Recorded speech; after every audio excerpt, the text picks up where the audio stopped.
Bi začel počasni pozdrav. Danes imamo v gosteh eminentnega gosta, rednega profesorja Gregorja Majdiča, diplomiran veterinar oziroma doktor veterinarske medicine, ki sicer službuje na veterinarski fakulteti, ampak tudi drugje gostuje kot gostujoči predavatelj, gostuje po Evropi, v Ameriki, na Japonskem, sodeluje tudi s različnimi laboratoriji, vse povsod je dobrodošel kot vabljeni profesor, vabljeni predavatelj. No, poleg svojega raziskovalnega dela, kjer je zelo uspešen, kjer vodi tudi različne projekte, domače, mednarodne, napisal je preko 70 razprav. Piše tudi poljudne članke, poljudne prispevke, ko ste lahko brali v prilogi Dela, večkrat njegove prispevke, potem na Radiu Ljubljana. Za tiste prispevke pri Delu je dobil tudi Delovo nagrado kot najboljši poljudni prispevek v tistem času. No, pomembno je tudi njegovo literarno delo. Napisal je kar 3 romane z zgodovinsko tematiko, z zgodovino medicine. In sicer začetki življenja, mislim, potem Gabrielov Pasiona in Beli Saracen. To so romani, ki se nanašajo na medicine. No, toliko, nekaj ste lahko tudi prebrali v tem vabilu, da bi pa predal besedo kar predavatelju. Hvala za povabilo in za ta prijazen uvod. Danes ne bom govoril tisti, kar ste prevideli, malo se je klopo prevalnih zaslona, to so slike iz Afrike, kot moj sin med sloni, ampak danes bomo govorili o strokovnih zadevah, o matičnih celicah. Nekaj najprej na splošno matičnih celicah, potem kaj mi delamo z njimi in na koncu še nekaj malega, kako smo to pripeljali dejansko iz laboratorija na trg do veterinarskih klinik po Evropi. Regeneracija je sen človeštva že od pradavnine. Že v ontologiji imamo številne reference na regeneracijo. Najbolj znana taka zgodba je verjetno tale o Prometeju, ki jo verjetno vsi poznate. Prometej je ukradel ogenj bogovom, da bi ga dal ljudem in bil zato kaznovan tako, da so ga priklenili na goro. Vsak dan mu je orel prišel in mu razkljuval jetra, potem je pa čez noč mu jetra ponovno zrastla, da bi lahko naslednji dan spet prišel in spet kljuval. Tudi kasneje v srednjem veku alkimisti se niso ukvarjali samo z iskanjem kamna modrosti, kako bi spremenili kamen v zlato ali svinec v zlato, temveč so poskušali z zdravljenjem. Alkimisti so bili dokaj resni znanstveniki, nič so tako, kot si danes predstavljamo, neki so bili bolj čarovniki, čeprav znanost pa magija je bila v tistem času precej prepletena. Tudi beseda kemija, ki jo danes uporabljamo, še vedno izhaja iz arabske besede enake kot alkimist, alkimija. Alkimisti so se ukvarjali tudi z zdravljenjem ljudi in poskušali iskati načine, kako bi regenerirali ude, po čemer je bila seveda v srednjem veku številnimi vojnami velika potreba. Vendar tudi vemo, da so bili uspešni.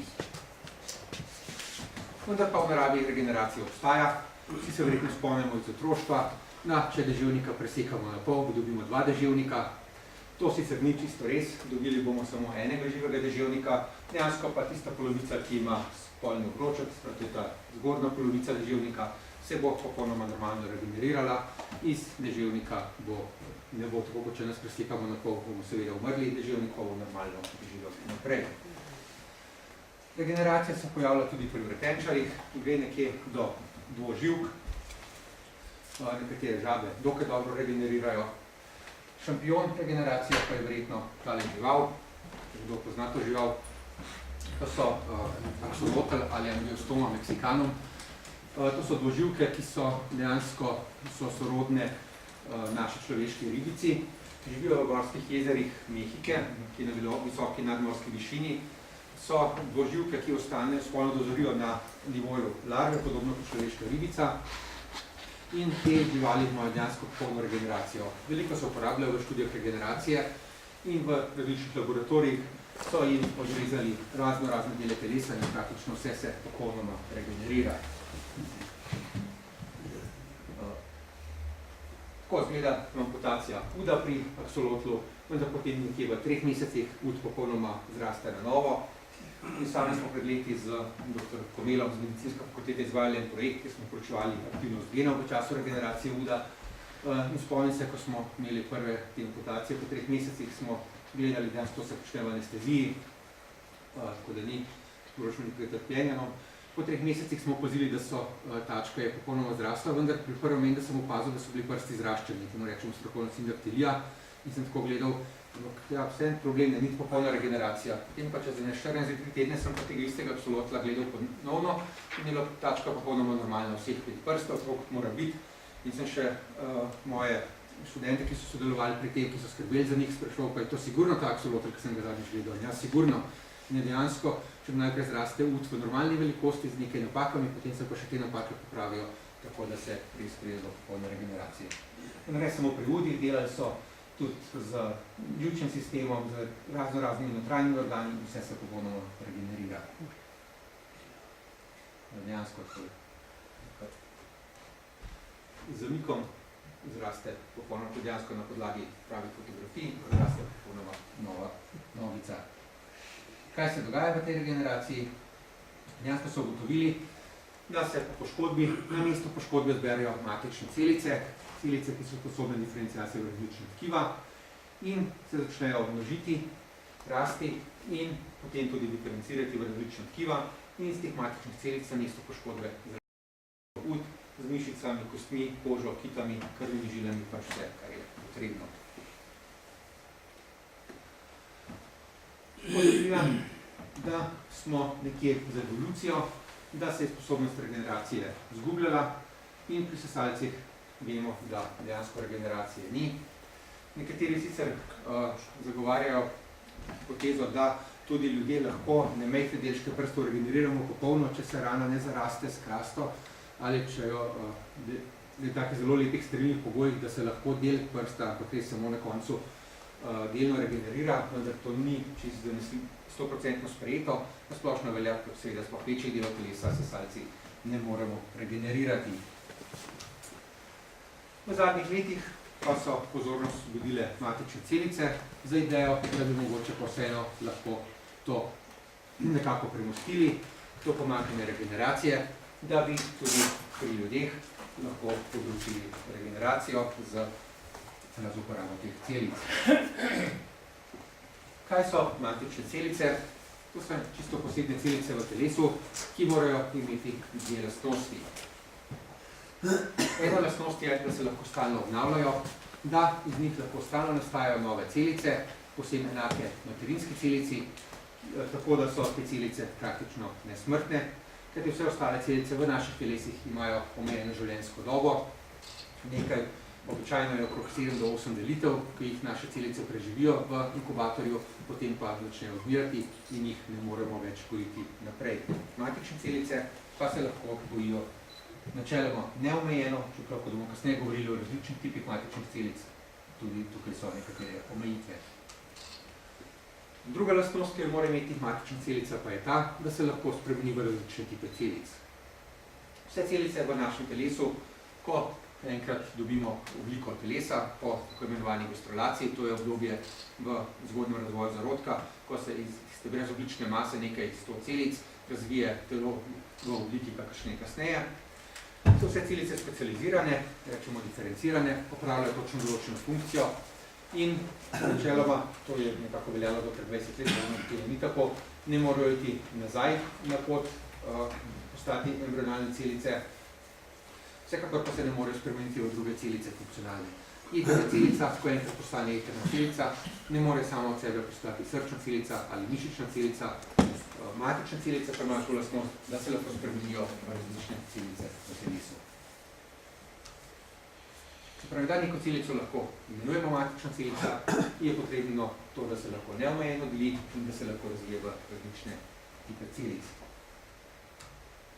In ta lastnost, da se lahko razvijajo v različne tipe celic, je pa dala idejo, da bi te celice lahko uporabili za nadomeščanje prepadlih celic, tkiv in organov za zdravljenje za princip tako imenovane regenerativne medicine.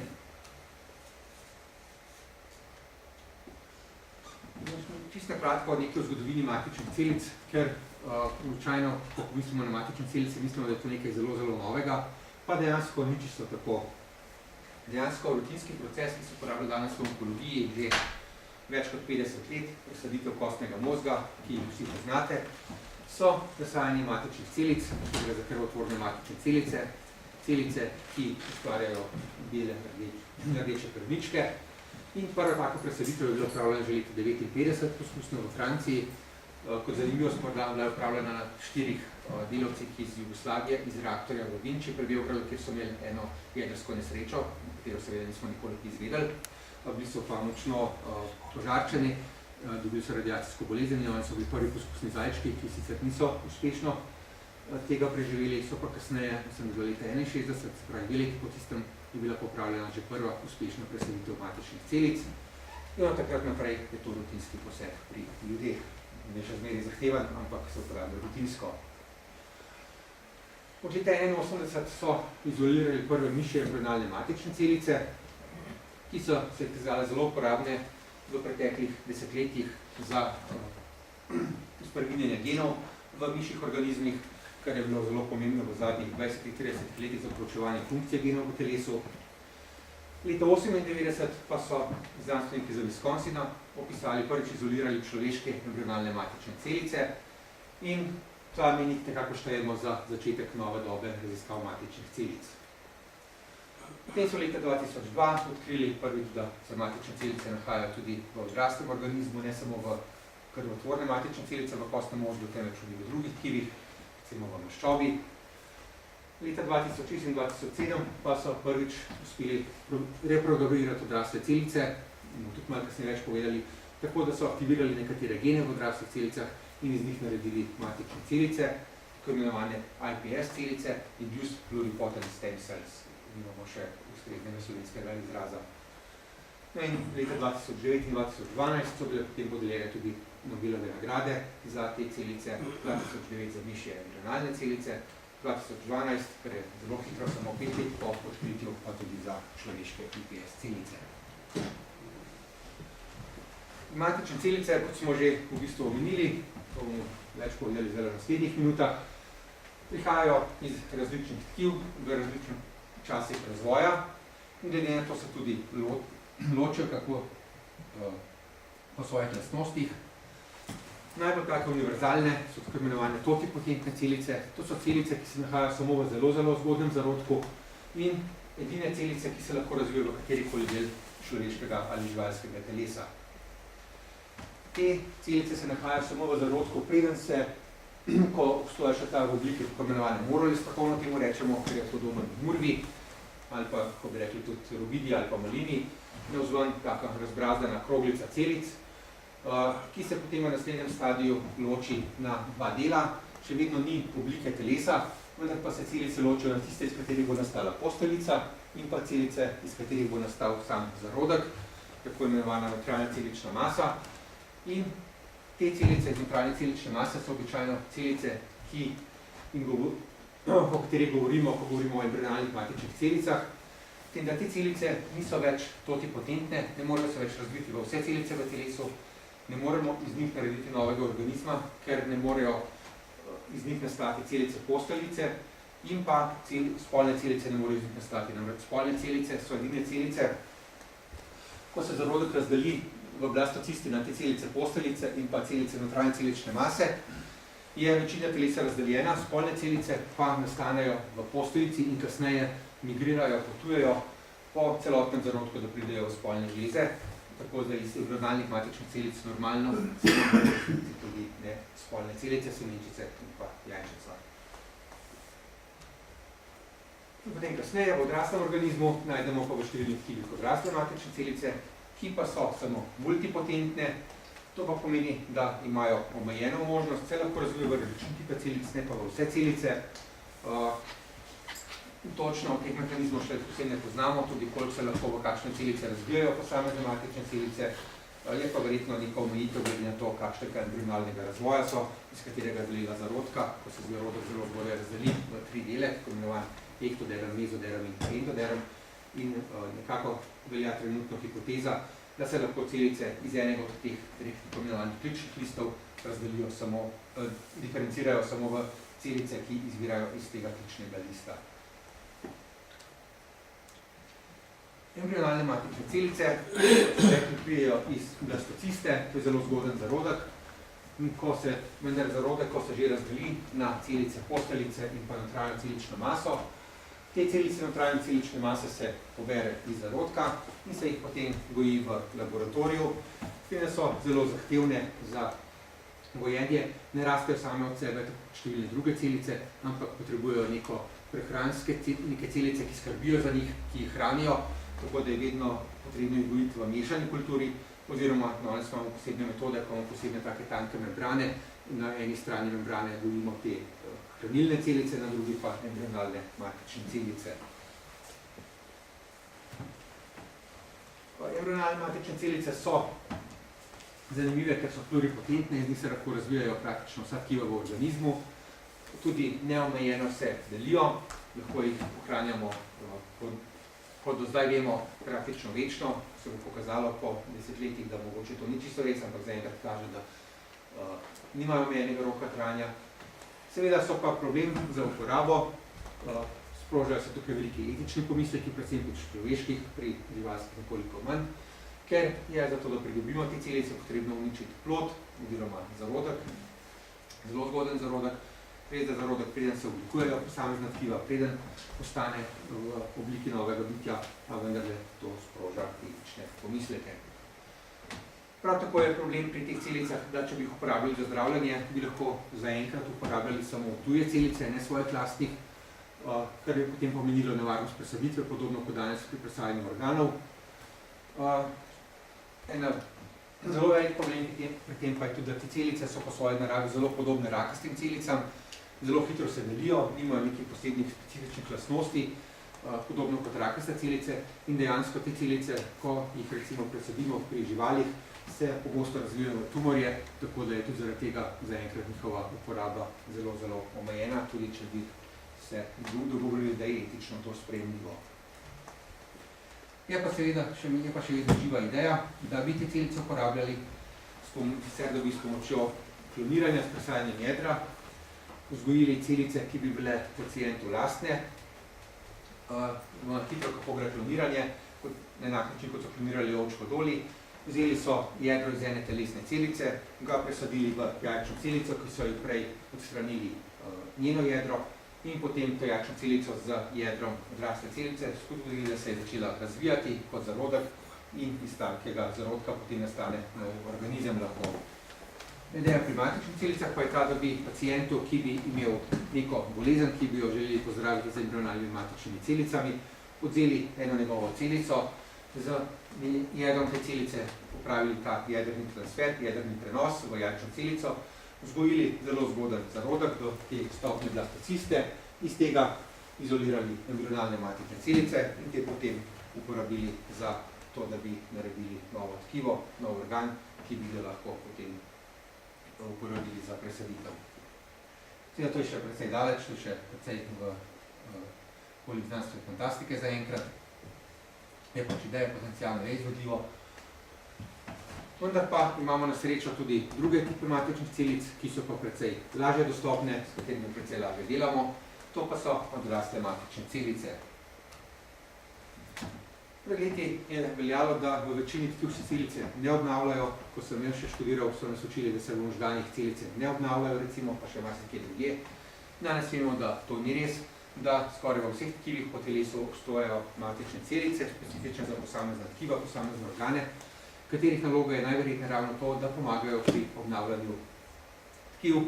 Recimo za možganske matične celice se ve, da če spodbujamo z aktivnostjo tudi v starosti, recimo za fizično aktivnost in umska aktivnost spodbuja, nastajanje novih matičnih celic in s tem lahko odlagamo staranje možganov, tako da za starejše je zelo dobro, da so tako fizične, dejansko fizična aktivnost, samo to, da se zadihamo enkrat na dan, že spodbuje nastajanje novih matičnih celic, ki lahko nadomeščajo celice v možganih, ki stalno propadajo, pač to je neizogiben proces v starosti, ampak z aktivnostjo tako umsko kot fizično lahko pripomoremo, da ta proces poteka počasneje.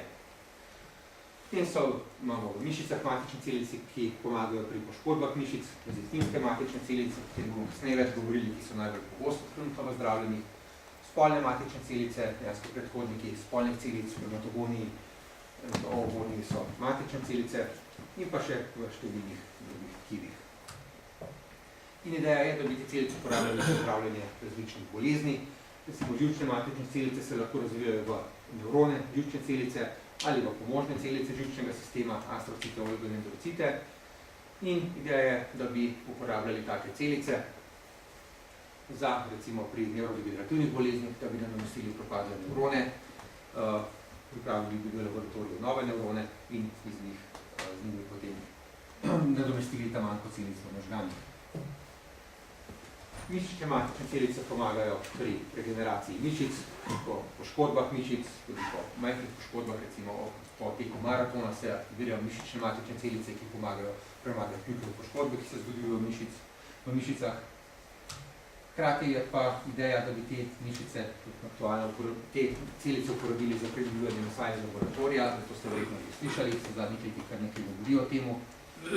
Ideja je, da bi v laboratoriju gojili mišične matične celice, sprožili njihovo diferenciacijo v zrele mišice in na ta način potem dobili mišico in tak sočen zrezek. Do tega smo še zagotovo precej daleč. Problem je, da celic ne znamo gojiti v debelino. Vedno celice gojimo lahko jih gojimo v večjih količinah v bioreaktorjih, kjer v tekočini, v nekakšni emulziji. Ko jih gojimo na nekih ploščah, pa vedno, ko začnejo rasti v debelino, začnejo sredin propadati, ker ne dobivajo dovolj kisika in pa hranilnih snovi, tako da bi take zrezek rastel v laboratoriju, zaenkrat je to bolj ideja. So pa pred, mislim, 2 letoma objavili, da so prvič naredili nek hamburger iz celic gojenih v laboratoriju, cena je bila 90 000 evrov, tako da cena precej visoka za en hamburger. Gre to naprej, da sam sem skeptičen, da smo reči tako daleč, kot nekateri obljubljajo, da bo v leto, 2, da bo to že na trgu, ker mislim, da vsem tudi, če bo že bo nek nadomestek, ki vsekakor ne bo zanesljiv v okusu in po obliki podoben meso zaenkrat, če tako da bo treba, mislim, da še več raziskav, da bomo te stvari šli. Najbolj zanimive v regenerativni medicini trenutno pa so mezenhimske matične celice. To pa so celice, ki se nahajajo predvsem v kostnem mozgu, v ščodnem tkivu, nekaj tudi v nekaterih drugih tkivih. In so celice, ki se lahko spreminjajo v različna tkiva. Predvsem zanesljivo se lahko spreminjajo v kostne celice, v maščobne celice in pa v hrustančne celice.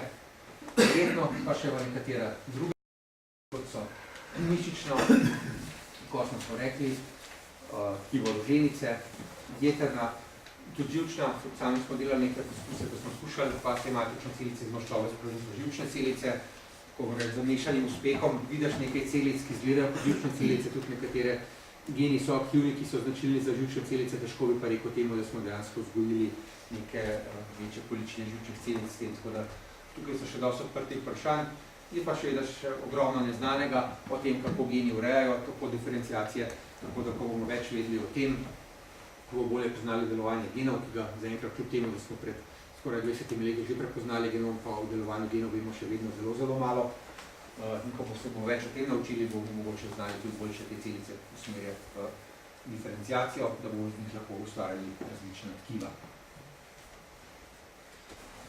Značilnosti teh celic mezenhimskih so, da se lahko diferencirajo v različne tipe celic in pa čisto jasno v koliko različnih tipov. Enostavno jih je pridobivati, veliko jih je v maščobi, celo v kostnem mozgu. Maščoba je zelo primerna, večina od nas ima kaj malega maščobe, ki se veseljem odreče v zdravstvene namene. Dokaj enostavno je gojenje teh celic in seveda ni etičnih pomislekov. Slaba stvar pa je to, da ima manjša sposobnost diferenciacije in tudi delijo se neomejeno, po nekaj 10 delitvah tudi začnejo slabše rast, padejo v senescenco, tako da je treba delati z mlajšimi celicami. In potem pa še tretji tip celic, so pa celice imenovane IPS celice, inducirane pluripotentne matične celice.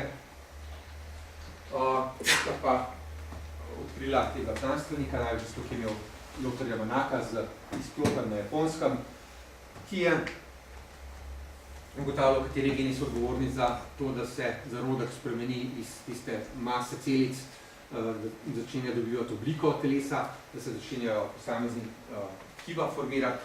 In gotovo je, to so bile zelo take raziskave, vsak gen, en gen je dal ven iz teh zgodnjih zarodkov in ugotavljal, kaj se zgodi.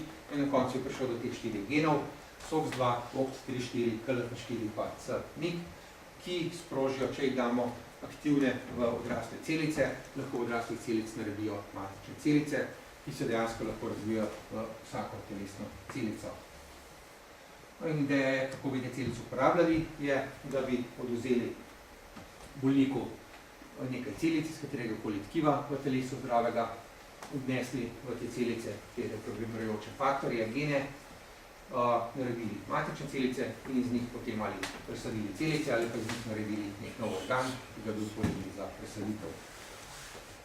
To so vse sliši zelo dobro. Celice IPS so pluripotentne, ni specifičnih pomislekov, ker jih dobimo od našega lastnega tkiva, tudi za transplantacijo ni problem.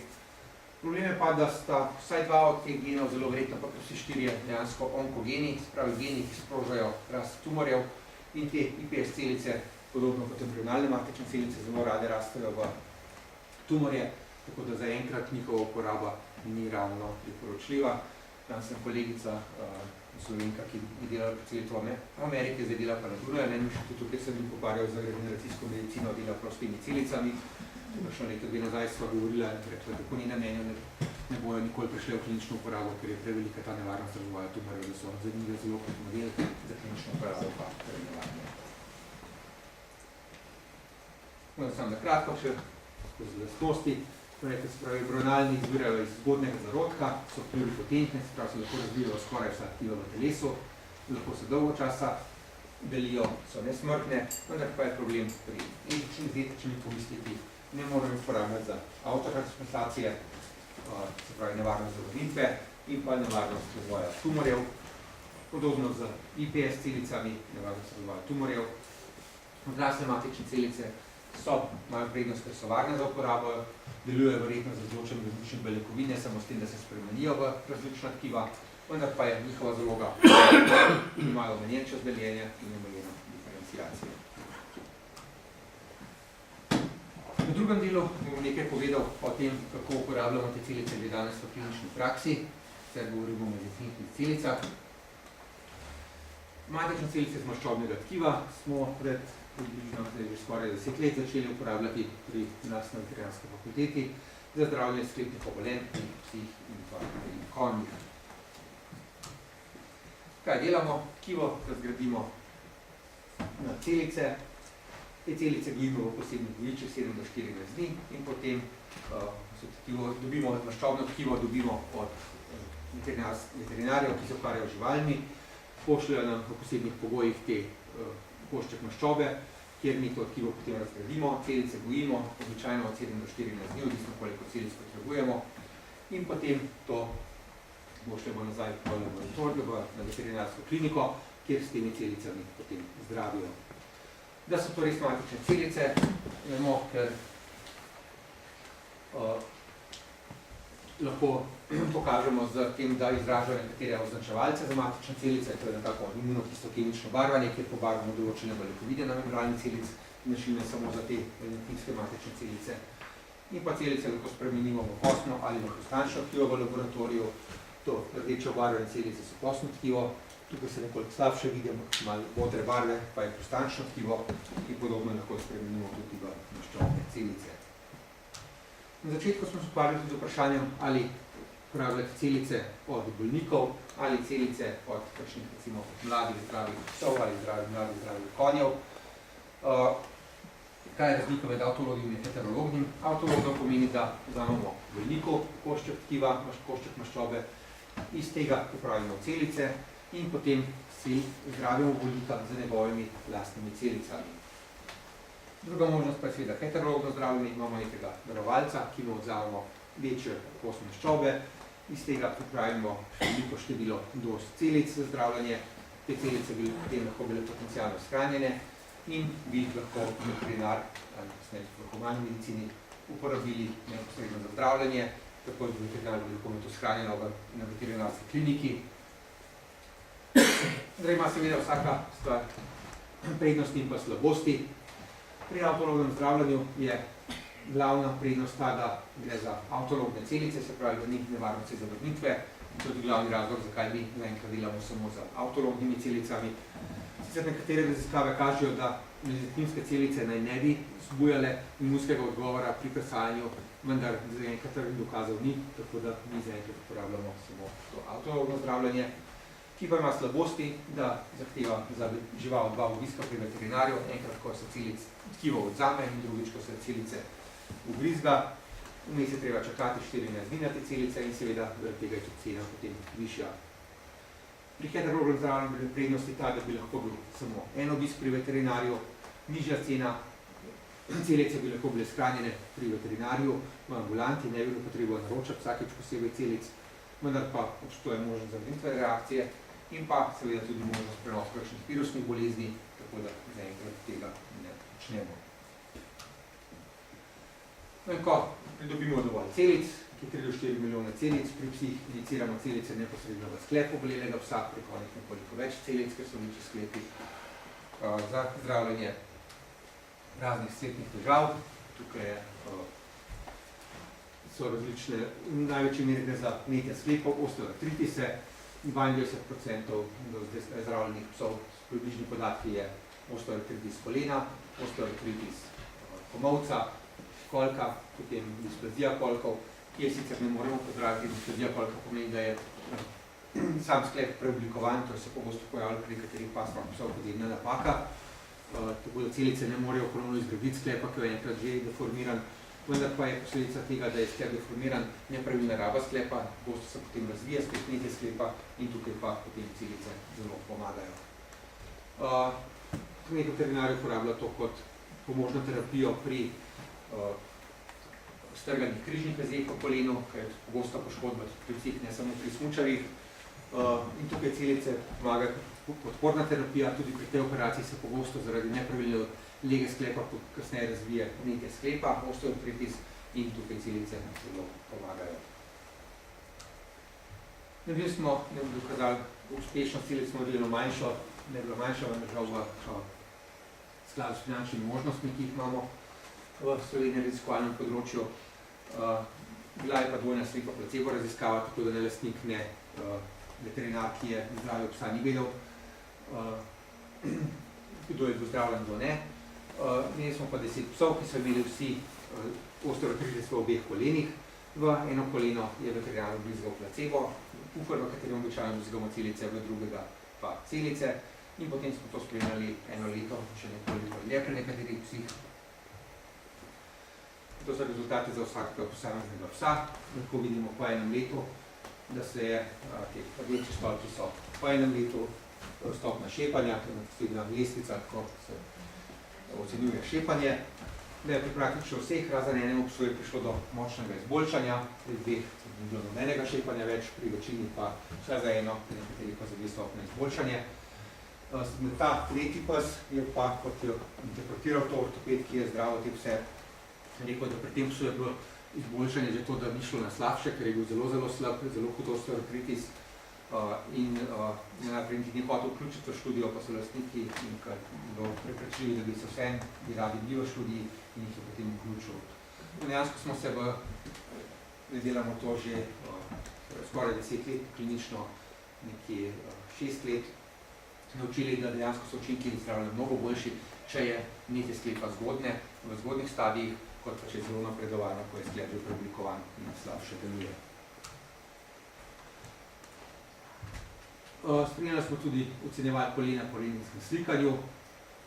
Tukaj sicer ni bilo izboljšanja pri nobeni skupini, zanimivo pa je bilo to, da v kontrolni skupini na desni strani, kako vidite, je bilo stanje slabše pri vseh 10 psih po enem letu. V zdravljenem sklepu pa je bilo pri 3 slabše, pri tem, da so bili klinično boljši, da so imeli manj šepanja. Enako je bilo pri 7. Posebej zanimivo pa to, da pri 4 psih po 8 mesecih je bilo pa izboljšanje stanja v sklepu. To smo zdaj že videli pri večkrat, dejansko ne vemo, kaj se dogaja, tako da ne me sprašujete, kaj se dogaja, ker ni čisto jasno. Vemo, da celice se ne spremenijo v hrustanec, da ne domestijo hrustanec, zelo verjetno se ogledijo v mehka tkiva v okolici sklepa in izločajo nekatere faktorje. Zakaj pa tako izboljšanje v stanju sklepa šele po 18 mesecih, pa ne vemo. Dejansko, kaj delajo celice, ne vemo zaenkrat. Nekako se pa celotna srednja na področju organskih matričnih celic nagiba k temu, ne to, kar se včasih mislijo, da se celice spremenijo v poškodovano tkivo, da ga nadomestijo, ampak da te celice izločajo številne faktorje, ki imajo učinke podporno funkcijo, zavirajo vnetje, zavirajo propadanje celic, inhibicija apoptoze, delujejo protifibrotično, spravi, da ne nastaja razvotinjenje, spodbujajo diferenciacijo posameznih celic, tako da najverjetneje je, da te celice ne da se spremenijo recimo v poškodovanih hrustancev v hrustančne celice, ampak sprožijo procese zdravljenja, ki so normalno prisotni v organizmu, vendar so neaktivni, te celice pa jih na nek način aktivirajo in organizem potem sam začne z tem zdravljenjem. Zaenkrat, kot sem rekel, zdravljamo vse in konec za skupnimi težavami, imamo pa veliko načrtov za prihodnost. Ideje so, da bi lahko pomagali pri celjenju ran, na tem že nekaj delamo, raziskave poškodbe živčnega sistema, nevrodegenerativne bolezni, srčne puščanja, trenutno izvajamo eno klinično raziskavo o zdravljenju astme pri konjih, ker pri astmi gre tudi za avtoimunsko bolezen in bi lahko celice potencialno pomagale. In pa še eno zanimivo področje, s katerim se začenjamo malo ukvarjati, ampak spet možno stanje v Sloveniji precej slabo za znanost, tako da težko s tem korake delati, ni dovolj financiranja. Gre celično zdravljenje, da bi ugotovili, če dejansko celice delujejo, tako kot smo rekli prej, da izločajo določene faktorje, ki potem sprožijo procese zdravljenja, je ideja, ali pa recimo želja za prihodnost, da bi ugotovili, kaj so ti faktorji, da bi lahko to izkoristili in mogoče kasneje v prihodnosti razvili brezcelično zdravljenje, ki bi bilo tudi z regulativnega stališča manj problematično in tudi lahko cenejše, ker bi lahko pripravili zdravila dejansko. Tako kot so današnja zdravila off the shelf, kot se reče, so police zdravilo, ne pa tako kot je zdaj, kot mi to ponujemo kot storitev, ko moramo dobiti tkivo v laboratoriju, pripravi celice in potem pošilja celice nazaj v kliniko.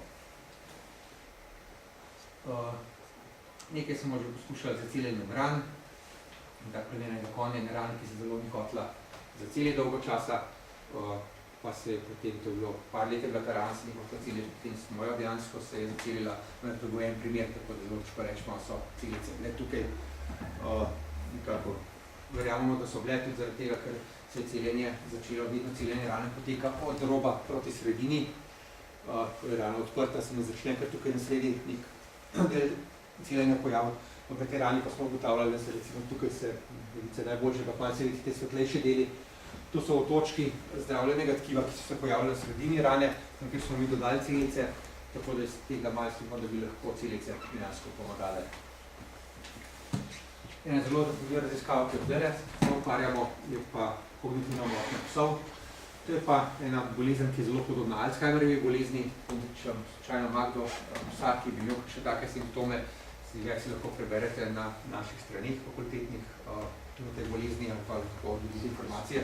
Iščemo pse, ki bi imeli to bolezen, ker skušamo ne samo z matičnimi celicami, ampak s fakulteto za farmacijo, imamo en projekt, kjer so razvili ena nova zdravila za Alzheimerjevo bolezen, bi radi preizkusili, če bi delovalo pri psih, ker zaenkrat pri psih ni nobenega zdravila za to bolezen. Tako da, če ima kdo kakšnega takega psa, pa se pozna koga, ki bi imel dobrodošli, da se vključite v raziskavo. Ideja pa je, da je kasneje tudi za celicami skušali nameščati celice, ki propadajo v možganih pri psih, ne samo pri ljudeh za Alzheimerjevo boleznijo. Čisto na koncu pa še nekaj o tem, kako smo to trg.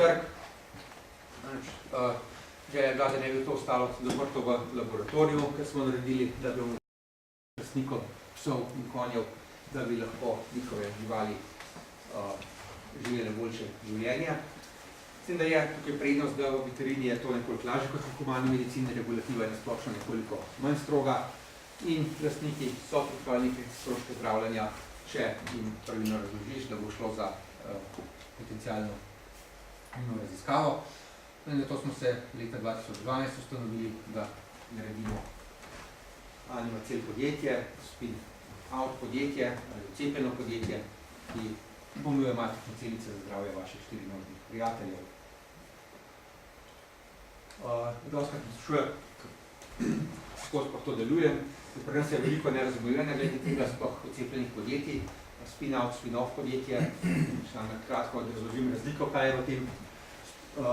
V Sloveniji spin-off, kar je klasična oblika prenosa znanja v gospodarstvo, ni možna zaradi zakonodaje, ki preprečuje javnim zavodom, da bi ustanavljali pravne osebe.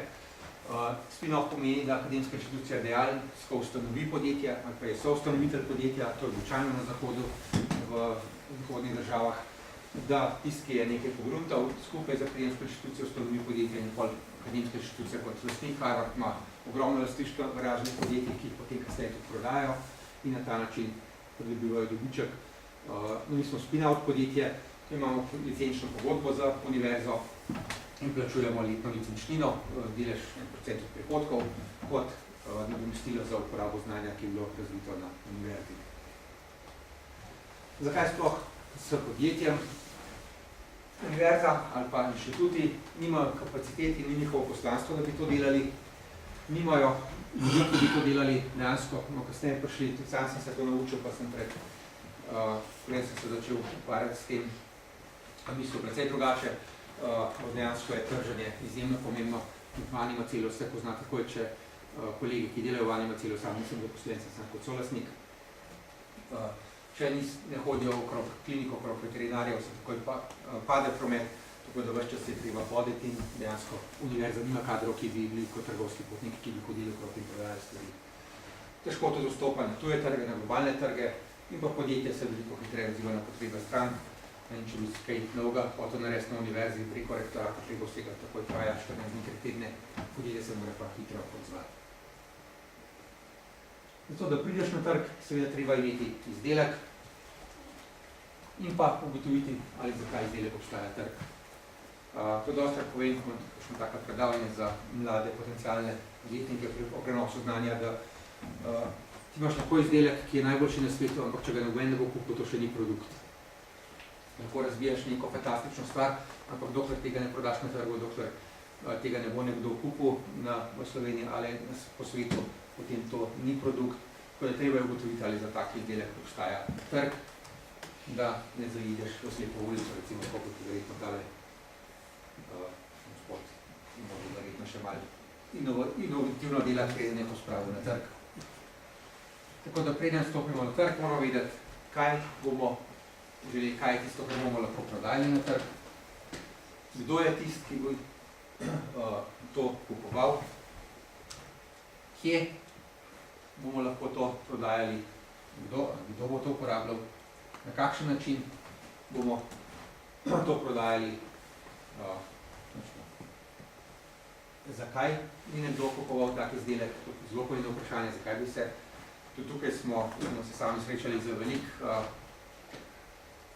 veliko takih zanimivih problemov, o katerih ne razmišljaš kot znanstvenik. Recimo en tak zelo banalen problem je, da z našo metodo dejansko psi nekaj 90% je uspešna, 85-90%, in edina ta metoda je, ki pozdravi nekaj sklepa pri psih. Vse ostalo je samo lajšanje bolečin, so potem še operacije, tudi nadomeščanje sklepa, ki pa so izjemno drage. Ampak tudi smo recimo tak zelo banalen problem, da veterinar več zasluži, če psu vsak 3 mesece predpisuje protibolečinske tablete, kot če ga enkrat pozdravi za stalno. Je tukaj velikih vprašanj, ki se pojavijo potem na trgu, o katerih dopresi v v akademski sferi niti ne razmišljaš. In pa seveda, kdaj bo nekdo to izdelek potreboval ali kupoval, ni nujno, da je tisti trenutek, ko si ti nekaj pogruntil, najbolj primeren čas za to, da to lansiraš na trg. Animacel je bil podatek, ko smo se pojavili tretje podjetje na svetu, eno je šlo v Avstraliji, pa eno v Združenih državah. Ena raziskava trga je pokazala, da 30% psov ima enkrat v življenju vsaj težave s sklepi. In če je samo v Sloveniji 210 000 registriranih psov, je to 7 000 potencialnih strank na leto samo v Sloveniji.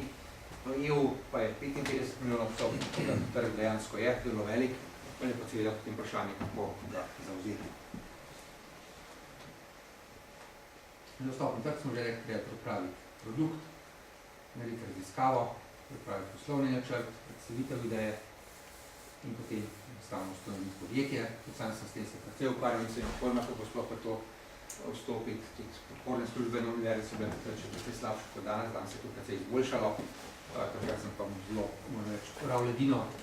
Bil sem ustanovitelj drugega podjetja na univerzi na tak način, da je šlo kot spin-out podjetje in smo se skupaj precej učili. No, potem seveda tudi iskanje investitorja, če potrebno. Potem pa sem rekel, da prej omenil trženje. Moja soproga dela v trženju iz družboslovka, če druga sfera kot jaz. Dela dejansko v trženju vedno, preden sem začel s tem se tako malo, kakšne denarje grejo za trženje v podjetjih, koliko se dejansko gre denarja, pa potem vidiš, da brez tega in nič. Dejansko nima celo zelo težko podjetje zraste, ker če bi hotel naenkrat zauzeti celoten evropski trg, rabiš par milijonov investicije, da lahko zaposliš par 10 ljudi, ki bojo hodili okrog in to idejo zadevo prodajali, brez tega in potem gre zelo vse skupaj počasi. Kljub temu vse širimo, delamo največ v Avstriji in pa v Nemčiji in v Sloveniji, nekaj malega na Hrvaškem in v Veliki Britaniji, nekaj pa je v Romuniji, tako da vse počasi širi, je pa ta rast precej počasna, tako da ni še nekega velikega preboja. Je pa vseeno zanimiva pot, ki te čaka na taki ogromno ovir, ki ne predvideš, kot sem rekel, je zelo različen svet, je to podjetniški od raziskovalnega, veliko stvari si drugače predstavljaš in kot raziskovalec misliš, ko bo neka taka stvar, ki se kaže, da zelo dobro deluje, da bo to samo od sebe šlo, da bo vsi veterinarji navdušeni, pa lastniki ravno tako, pa vidiš, da temu ni tako, da tudi prepričati ljudi, pokazati ljudem, tako da je veliko ovir na poti, ampak vseeno pa je tudi ta pot zanimiva. Na koncu sam sodelujem pri teh v animacilu direktor Ljuka Mohorič, mi bivši študent biotehnologije, zelo sposoben fant, ki je res izjemen na vseh področjih od prodaje do vodenja podjetja do laboratorija. So bili na Lakota, Majda Kosik pa študentka in na Pirih. Na fakulteti pa največ deli s celicem Metka Voga, moja raziskovalka Sonja Prvar-Mihilc in Maja Zakošek, ki pa delata veliko na nevrodegeneraciji, na Alzheimerjevi bolezni, tudi Bojan Zorko je ortoped, domodestvom in muštvom pa delamo raziskavo astme pri konjih. Za konec, matične celice so zelo zanimivo področje. Gotovo bo še veliko napredka v prihodnjih letih. Ni pa čisto tako kot na tej sliki, da so matične celice povsod in primerne za vse.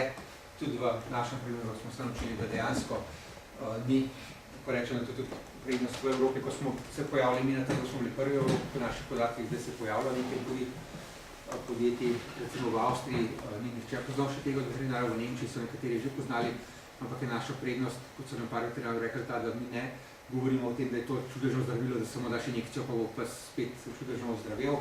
Dejansko smo se naučili pri 500 zdravljenih psov, kdaj je najboljši čas za aplikacijo, kako, kdaj najboljše deluje. Dejansko svetujemo tudi, kdaj ni primerno dajati matičnih celic, tako da zagotovo so predstavljajo velik potencial, veliko obljubo za prihodnost, je pa še tukaj ogromno neodgovorenih vprašanj, ki bo treba v prihodnjih letih razrešiti. Hvala lepa, s tem bi zaključil, še kakšno vprašanje.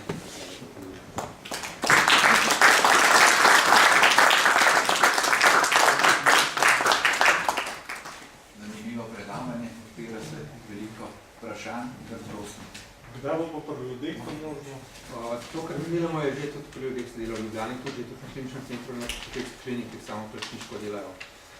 Samo plačniško pomeni koliko? Predvsej več kot se pri nas. Mislim, čisto točno ne vem, mislim, da je nekaj od 3 do 7 tisoč evrov. Na kolen? Ja, mislim, da na kolega ali pa na kolega. tem, da so pa rezultati, ena kolegica Joža Štefan, s katero delamo skupaj, ker je v mojih let, ko je dosti mlada za take hude težave, ki je šla zelo zadovoljna, pravi, da je zelo eno druga kolegica Žanka, ki je bila tudi pa pravi, da ni nobenega učinka. Tako kot je pa super. Po naših podatkih 80 do 90% uspešno. Je pa razlika je v sami metodi, namreč v področju humane medicine je zakonodaja, ki ureja to področja in je vse restriktivna. Sicer ne smejo po tej metodi, ki mi delamo z njo, ne smejo zdraviti v humani medicini. Ne sme se celice gojiš, so zahteve takšne za neko preverjanje, da ni nobenih kromosomskih napak, nobenih genskih mutacij, da praktično ne moreš tega zagotoviti, oziroma je stalo zdravljenje, ne vem, recimo $1 milijon. Tako da v humani medicini delajo na ta način, da vzamejo maščobo, iz njih izolirajo celice in potem celice takoj ugrizujejo nazaj v oboleli sklep, kar je pa po mojem mnenju slabše, zato ker je manj matičnih celic, potem jih ne gojimo, tako da obogatimo populacijo celic, so bolj čiste celice, to pa delajo v humani, potem je mešanica celic, so tudi takšne druge celice zraven, ki ima lahko slabši vpliv, tako da mislim, da je njegova slabša, ampak je pač zakonodaja taka, da tega načina ne dopušča. Zakonodaja pri nas ali? Evropska, konkretno evropska. O naši pa reč ne bi govorila, naša je pa taka, da sploh nas ne bi smeli delati. Na srečo, sicer niso podzakonski akti še sprejeti, tako da ampak delamo vsi na pol ilegalno, ker recimo en tak je, da mi ne bi smeli delati v tujini, ker se ne sme kot izvagati povaljati matičnih celic. Na zakon o zdravilih, ki je sprejeti pred 2 letoma, se pravi, ni še celoti veljaven, tako da ni pa fajn. Se predvsej govorili pa spraševali, zakaj tak zakon nobenemu ni jasno, ampak slovenska značilnost. Še kakšno vprašanje? Kaj pa v Ameriki? V veterini ali v humani medicini? Oboje. Oni so malo manj restriktivni. Ja, dela se oboje. V Ameriki je nekaj firm, ko smo mi začeli, je bila ena firma, ker tako, da jaz sem najprej začel razmišljati o vsakšnih popuščenih psih, da bi poskušal to zdraviti, ker to dela tudi v Ljubljani v kliničnem centru zelo uspešno. Dr. Bojan Vrtovec dela že kar precej let pri hudih srčnih popuščanjih, ko gre matične celice iz kostnega možga in je zelo uspešno in se trajno ozdravljanje, je pa podaljša življenjsko dobo, to, da ti bolniki preživijo, da najdejo pravo srce za presaditev, tako potem na ta način pomagajo. V Ameriki, tako da to podjetje, ki je že takrat obstojalo v Ameriki, so potem naknadno ugotovili, da že obstoja, dela kar veliko po celotni Ameriki, nekaj drugih firm. V humani medicini je pa tako, da je to zelo komercialno, zelo velike debate, zelo veliko je raznih klinik, ki delajo pošljive stvari. Področje je dosti neregulirano, dosti prosti trg in se dela marsikaj, tako da je tako. Kakšno leto nazaj sem, mislim, da je bilo v Boston Globe ali v Washington Postu bral en članek, kjer je govorilo o enem pacientu, ki so ga imeli v bolnici, ki je prišel z nekim tumorjem in potem so najdeli v kosti nek tumor, ki sploh niso strukture poznali, nekaj čisto novega zdravja, se pa nekje na Kitajskem in ne vejo, kaj sploh je dobil, verjetno kakšne embrionalne celice, ki so sploh načeloma nezdravi. Tako da je problem, ker je področje dosti neregulirano, pa jaz sem se ga skušal regulirati, je pa problem regulative tudi v tem, da je za čisto novo področje. Vsa regulativa je narejena na zdravila, klasična zdravila, neko kemično snov, ki jo ti lahko, ne tableto ti lahko steriliziraš. Matične celice pa ti ne moraš sterilizirati, ker jo boš uničil, ki boš ubil s tem. Tak je banalni problem s regulativo, ki bo treba pač narediti ta miselni preskok, da se bo temu prilagodila zakonodajalci, ampak zaenkrat pač to še ni šlo.